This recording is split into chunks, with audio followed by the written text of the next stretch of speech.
ये कहानी एक ऐसे गांव की है जहां दो अलग अलग सोच के व्यक्ति रहते थे। मोहन, जो हमेशा किस्मत को कोसता रहता, और सुरेश, जो हर समस्या का हल निकालने की कोशिश करता। एक दिन जब तेज बारिश से गांव का मुख्य पुल बह गया तो पूरा गांव चिंता में डूब गया। मोहन की तरह अधिकतर लोग इसे अपनी किस्मत मानकर बैठ गए, लेकिन सुरेश ने इसे एक नए अवसर की तरह देखा। आखिर उसने ऐसा क्या किया जिससे पूरे गांव की समस्या हल हो गई, और मोहन की सोच कैसे बदली?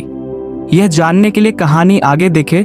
किसी समय की बात है, एक छोटे से गांव में मोहन नाम का एक साधारण आदमी रहता था। वह बहुत मेहनती था, लेकिन हमेशा अपनी किस्मत को कोसता रहता। उसे लगता था कि दुनिया उसके खिलाफ है और वह कभी सफल नहीं हो सकता। वहीं उसी गांव में सुरेश नाम का एक और आदमी रहता था, जो हमेशा खुश रहता और हर समस्या का हल खोजने की कोशिश करता। एक दिन गांव में तेज बारिश हुई और सारी सड़कें कीचड़ से भर गईं। गांव का मुख्य पुल भी पानी में बह गया, जिससे लोगों का शहर जाना मुश्किल हो गया। गांव के सभी लोग परेशान हो गए और दुखी होकर बैठे रहे। मोहन भी बाकी लोगों की तरह बैठकर यही सोचता रहा कि अब कुछ नहीं हो सकता, हमें इस मुसीबत को सहना ही पड़ेगा। लेकिन सुरेश ने इस समस्या को एक अवसर की तरह देखा। उसने सोचा, अगर मैं कोई समाधान निकाल लूं तो यह न केवल मेरी मदद करेगा, बल्कि पूरे गांव के लिए फायदेमंद होगा। सुरेश ने लकड़ी के तख्ते और मजबूत रस्सियों का उपयोग करके एक अस्थायी पुल बनाने का सोचा। उसने कुछ गांव वालों को इकट्ठा किया और उन्हें अपनी योजना बताई।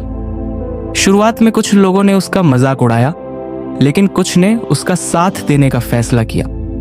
सिर्फ 2 दिनों की मेहनत से उन्होंने एक छोटा लेकिन मजबूत पुल बना दिया, जिससे गांव के लोग फिर से शहर जा सकते थे। यह देखकर मोहन को बहुत आश्चर्य हुआ।